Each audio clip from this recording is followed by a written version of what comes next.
नमस्कार दोस्तों, मैं सीपी गुप्ता आपका स्वागत करता हूं आपके अपने यूट्यूब चैनल शिवाय क्लासेस पर। दोस्तों, आज से हम एनवायरनमेंट का पार्ट 2 देखेंगे और इस पार्ट को चूँकि व्यवस्थित तरीके से आपको चीज़ें मिल पाएँ इसलिए हम इसको 3 पार्टों में डिवाइड करेंगे, मतलब पार्ट 2 के भी 3 पार्ट होंगे। तो दोस्तों बने रहिए वीडियो में। हमारा टॉपिक है हमारे पशु पक्षी, मालवाहक पशु और हमारे आसपास के परिवेश में जीव जंतु जानवरों पर प्रदूषण का प्रभाव।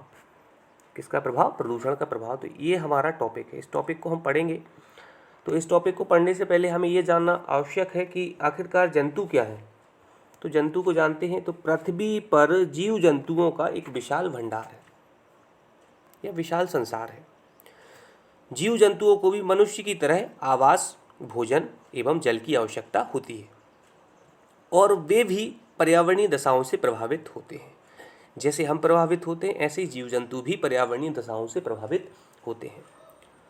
बात करेंगे आगे।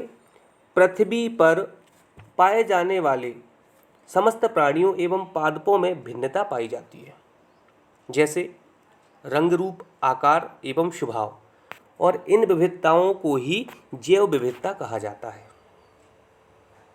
ये थोड़ा सा रखना है कि जैव विविधता आखिरकार क्या होती है। तो जो भिन्नता है पृथ्वी पर पाए जाने वाले जीव जंतुओं, प्राणियों, पादपों के बीच में, उसी को ही हम क्या बोलेंगे? जैव विविधता। चाहे वह प्राणियों में हो चाहे वह पादपों में, तो दोनों बातें हमें समझ के चलना है। अब ये क्वेश्चन पूछा गया है परीक्षा में, CTET 2016 में।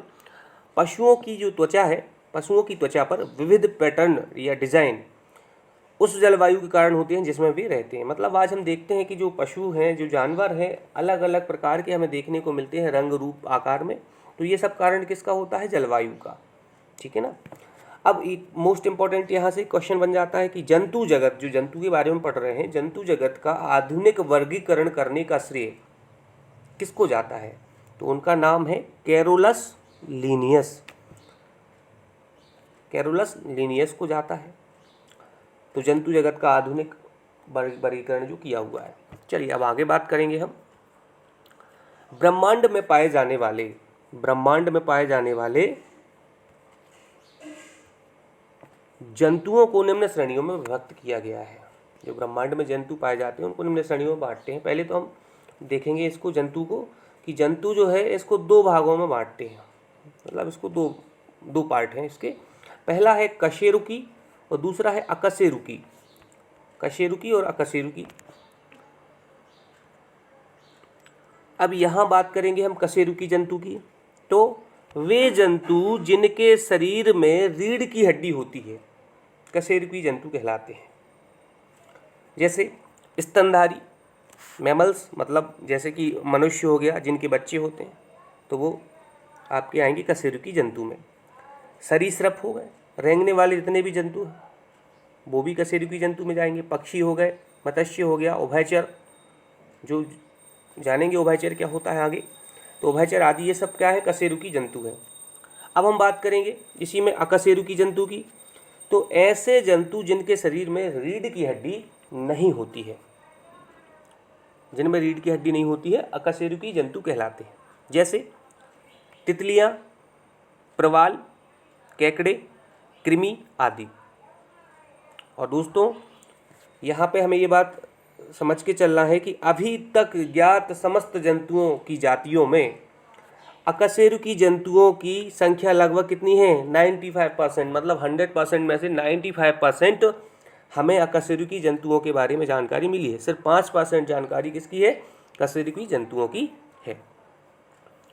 आगे बढ़ेंगे दोस्तों। अब जंतुओं का वर्गीकरण किया गया है। तो जंतुओं का वर्गीकरण थोड़ा सा इम्पोर्टेंट है परीक्षा की दृष्टि से भी, तो ध्यान से आपको, और कोशिश करें कि अगर आप नोट्स बना पाए तो नोट्स ज़्यादा बेहतर होंगे। आप साथ साथ में बना लें, वीडियो को पॉज करते चलें और अपने नोट्स भी बनाते चलें। आगे बढ़ेंगे। जंतुओं का वर्गीकरण। तो जंतुओं के वर्गीकरण में हम कई भागों में बांटेंगे। पहला तो बांटेंगे हम निवास के आधार पर। निवास के आधार पर स्थलचर, स्थल भूभाग पर रहने वाले जंतु जैसे मानव, गाय, भैंस, घोड़ा, गधा, सूअर आदि, ये सब क्या है? स्थलचर, मतलब स्थल पर जो लोग रहते हैं। फिर है हमारा जलचर, जल में रहने वाले जंतु जैसे मछलियाँ, केकड़े आदि, ये सब जलचर कहलाएंगे। ये क्वेश्चन पूछा जाता है कि कुत्ता मछली का आवास कहाँ है, तो कुत्ता मछली का आवास समुद्र है। आगे बात करेंगे, स्थलचर देखा हमने, जलचर देखा, अब बात करेंगे नभचर, आकाश में विचरण करने वाले जंतु जैसे आपका पक्षी हो गए।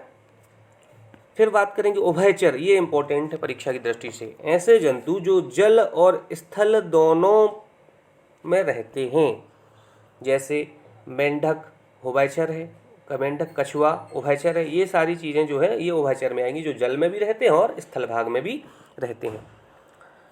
फिर यहाँ पे क्वेश्चन कई बार पूछा जाता है कि मेंढक का जो जीवन है इसकी प्रारंभिक अवस्था को क्या कहा जाता है, तो टेडपोल कहा जाता है। क्या कहा जाता है, टेडपोल। इसको थोड़ा सा दिमाग में रखना, कई बार क्वेश्चन पूछा गया है कि मेंढक के जीवन की प्रारंभिक अवस्था टेडपोल है। क्लियर। आगे बढ़ेंगे, निवास के आधार पर देखा हमने, अब हम बात करेंगे निवास के बाद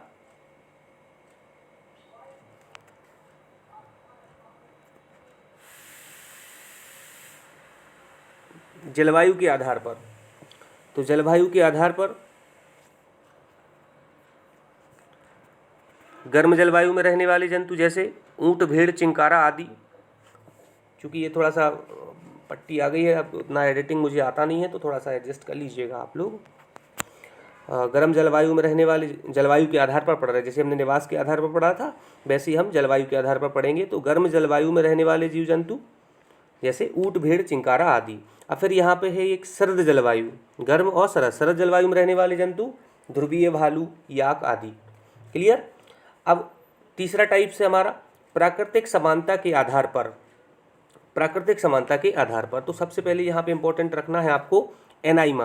किसको, एनाइमा। यहाँ पे बात होती है लाल रक्त कणिकाओं का अभाव होता है, जैसे मोलस्का, स्पंज, आर्थ्रोपोडा आदि। ये सब किस में आएंगे, आपके एनाइमा में। इनमें लाल रक्त कणिकाएँ नहीं होती हैं।